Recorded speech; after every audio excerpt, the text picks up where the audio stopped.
नमस्कार दोस्तों, मैं हूं आपका दोस्त अजय कुमार यादव। भारत भूमि वीरों की भूमि है, वीरों की खान है। एक से बढ़कर एक वीर इस भूमि पर पैदा हुए। छोटे छोटे बालकों की वीरताओं की कहानियों से इतिहास भरा पड़ा है।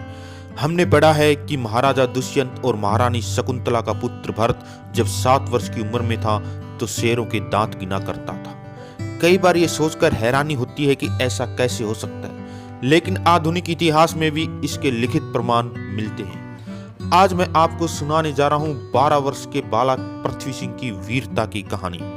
औरंगजेब का दिल्ली में दरबार लगा हुआ था। सभी सभासद दरबारी बैठे हुए थे, विचार विमर्श चल रहा था।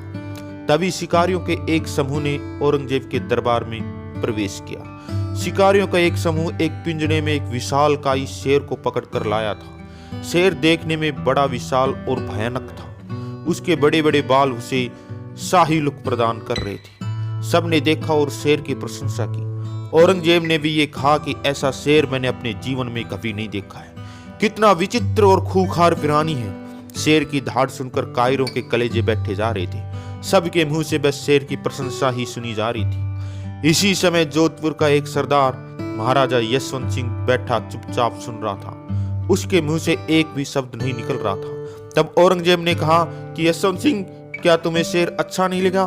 क्या तुम शेर को देखकर यशवंत सिंह ने कहा कि महाराजा, शेर आपका बहुत शक्तिशाली है, लेकिन मेरे पास भी एक शेर है जो इस शेर से भी अधिक शक्तिशाली है, इसलिए मैं चुपचाप बैठा हूं। औरंगजेब ने कहा कि ऐसा कैसे हो सकता है? क्या सचमुच तुम्हारा शेर अधिक शक्तिशाली है? यशवंत सिंह ने कहा, हाँ महाराज, सचमुच अधिक शक्तिशाली है। तो औरंगजेब ने कहा कि एक काम करते हैं, आपके शेर की और मेरे शेर की लड़ाई करवा लेते हैं। सभी सभासदों और दरबारियों ने औरंगजेब की हाँ में हाँ मिलवाई। लड़ाई का एक दिन निश्चित कर दिया गया। दिल्ली शहर में मुनादी करवा दी गई कि यशवंत सिंह के शेर और औरंगजेब के शेर में इस निश्चित दिन और निश्चित तिथि को लड़ाई होगी। एक लोहे का बड़ा सारा बाड़ा बनवाया गया जिसके अंदर शेरों की लड़ाई होनी थी। यशवंत सिंह भी अपने शेर को लेने रवाना हो गए और यशवंत सिंह निश्चित दिन वहां पर आ पहुंचे। सबने देखा कि यशवंत सिंह के पास कोई शेर नहीं था। जब सबने प्रश्न किया कि तुम्हारा शेर कहाँ है, तो यशवंत सिंह ने अपने पीछे पीछे चल रहे 12 साल के पुत्र पृथ्वी सिंह की ओर इशारा किया कि यही मेरा शेर है और यही आज इस शेर के साथ लड़ाई लड़ेगा। सभी ने ये कहा कि क्यों तुम अपने 12 वर्ष के छोटे से पुत्र का जीवन बलिदान देने को जा रहे हो?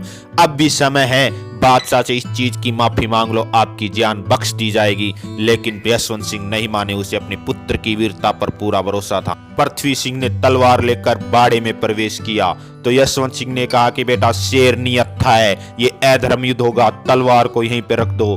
पृथ्वी सिंह ने तलवार को वहीं पर रख दिया और पिता के चरण स्पर्श करके बाड़े में प्रवेश किया। शेर के पिंजरे को खोल दिया गया। शेर को 2 दिन से भूखा रखा गया था। आते ही पृथ्वी सिंह के ऊपर टूट पड़ा।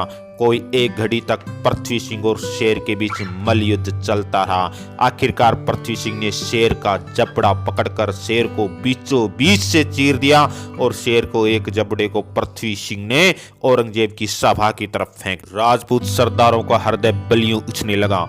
औरंगजेब ने भी बाहर से तो पृथ्वी सिंह की प्रशंसा की, लेकिन अंदर ही अंदर औरंगजेब उसकी वीरता से भयभीत हो गया और उसने इनाम के तौर पर पृथ्वी सिंह को एक पोशाक प्रदान की जो जहर से भुजी हुई थी। उस पोशाक को पहनने से पृथ्वी सिंह के सारे शरीर में फफोले हो गए, पीड़ा होने लगी और पृथ्वी सिंह का देहांत होगा।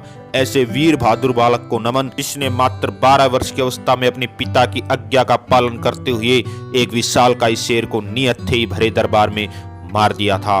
प्रिय मित्रों, वीडियो को लाइक करें, चैनल को सब्सक्राइब करें और अपने भाई को इसी प्रकार सपोर्ट करते रहें। जय हिंद, जय भारत।